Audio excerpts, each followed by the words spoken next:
Gentleman yields back. With that, the gentleman from Texas, Mr. Sessions, is recognized for 5 minutes. Mr. Chairman, thank you very much. Mr. Ellison, welcome back. Good to see you. Likewise, thank you.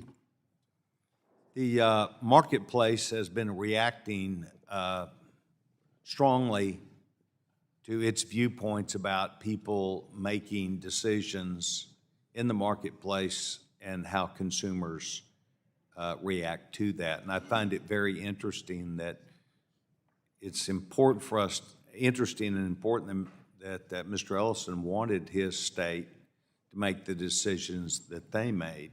I respect that. Mr. Copeland, however, it has become apparent to me and other members, I think, of this committee that you'll hear today that we believe the SEC as a government institution is abusing the discretion delegated to it.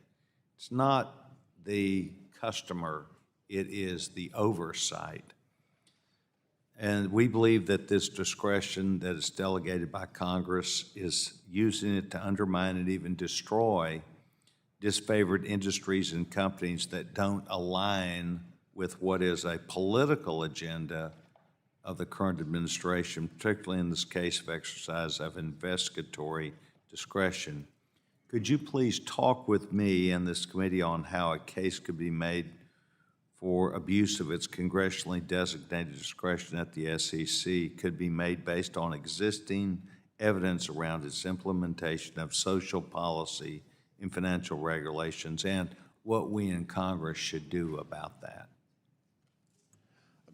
Absolutely. I think as I alluded to in my testimony, they've been doing end runs in a variety of ways. The colloquy I had with the chairman briefly on sort of major questions is part of the issue here. The SEC was created in the 1930s, and our securities regulatory regime created in the 33 and 34 Act. And the principle of that is to put disclosure out there so that investors can know what's happening with the companies, so that we can have a robust publicly traded stock market. And that generally has worked well. It's not to engage in substantive policy making.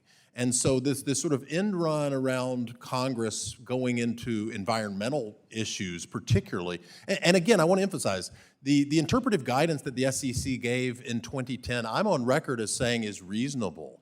Material information is reasonable to have a disclosure for, and I was pleased to see the Attorney General say that this information ought to be material, because that's not what they did last year in the proposed rule that's still pending before the SEC on climate disclosure. So the other thing we've seen, and this is sort of, it's not just the rulemaking process, they're actually end running the rulemaking processes, and this is what they did in November of 2021 with the staff guidance letter 14L, and in that move, they basically said, well, anything, even if it's not material, if it's a matter of public concern or social concern, we're going to allow it on the ballot. Now, as I document in my written testimony, this is an exact inversion of the old rule, which allowed such proposals to be excluded from ballots, and that was the rule until the 1970s, when the SEC completely flipped its position on its head.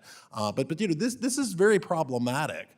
This is what we're doing is the regulator is exceeding what Congress has said it can do, and it's trying to achieve a policy goal, and it's not limited to just the SEC, right? I mean, we've seen the same thing from the Federal Reserve, the Office of the Comptroller of the Currency, et cetera, et cetera, et cetera. So this is something that we've seen across financial regulators in this administration.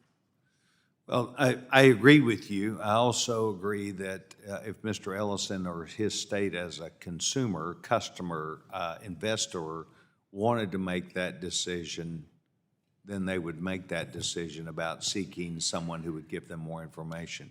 I'm concerned about the overreach of government regulators, as you just expressed, about how they use the discretionary powers that they have to drive down political instruction and decisions. And I find it very interesting that we were accused in the very beginning of this hearing of driving a political agenda.